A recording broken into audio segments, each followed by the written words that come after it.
Hey Dave, this is YZ125 here, and I was wondering if you could take some time out of your busy day to help me with a little issue I'm having with my project.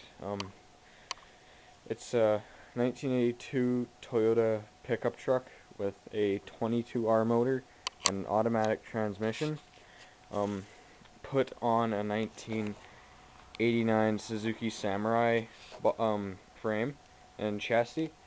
Um, for a few reasons. One, the frame was completely broken on the Toyota, and the body was shot on the Suzuki, and the manual transmission on the Suzuki broke. So I thought I just might combine them both, and it would give me something to do for the beginning of the summer.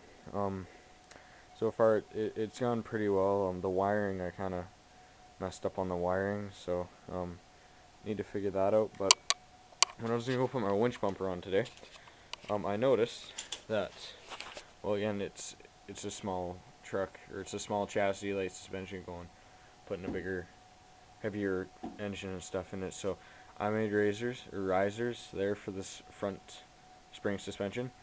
It doesn't have a shock. I have shocks for it, but I have to make them, like, it doesn't have the horizontal output there, or the bolt. It's got the vertical one, top and bottom, like that there. So I have to make an adapter and stuff. But I noticed the other day when I was looking under the engine, or under the truck, um, as you, well, be a better view of it. But okay, so this is a front axle 4-wheel drive truck. There's the pumpkin there, and then the oil pan is right here. Okay. Now, since right now it's being lifted by the engine hoist, there's space between the top of this pumpkin here and the oil pan. Now, when I let them both down, like take the engine hoist off off the engine, the oil pan rests on this pumpkin, and I'm using this truck for mainly off-road riding. Like, since I'm up here in the West Kootenays, we like trail riding and stuff like that, which we encounter some pretty big potholes. So I'm pretty much gonna be doing that, and I don't have hundreds of dollars saved up for this truck. That's why I decided to do this instead of like going out and buying a Rhino or something like that. Just keep me out of trouble, and this is basically kind of a larger homemade Rhino or Yamaha Razor, Polaris Razor, Yamaha Rhino, whatever you want to call it. Um, so yeah, there's one issue, and the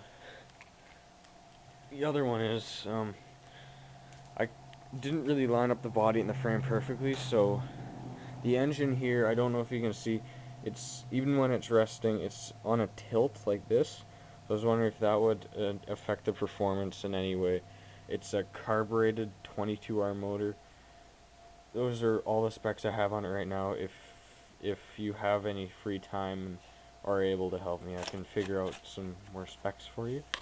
And the radiator issue, I was thinking back here on like I was gonna make a roll bar, and on the trophy trucks, the radiator's about here. I was wondering if that's a possibility to do that, like if it's efficient if I put an electric fan and run the hoses everywhere. And sorry if I'm rambling on too far, Dave.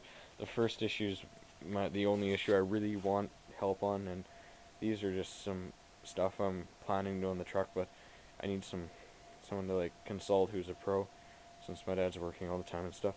Um, the gas tank, you can see, is mainly pretty big, so I want to put it back here. Like, I want to have an actual car gas tank. So I was wondering if it would be like a good idea to mount it on the frame here, since like mount it on top of the frame level, so it would be out of the way of being hit by the rear drive and shocks and stuff like that. And like one more one more thing. The interior, so you can see, has holes, and I was wondering if since I only have a basic MIG welder, I have a TIG welder, but I preferably don't really like to use it, so I just mainly go with the MIG welder. I was wondering what kind of metal I could use for like body work and floorboards and stuff that's easy to weld and manipulate. since I'm only 16, and this is pretty much as deep as I've ever gone into a car project. Um, so yeah, if you have any free time, Dave, I'm working. Well, today's Sunday. I'm working Tuesday, Thursday, and Friday.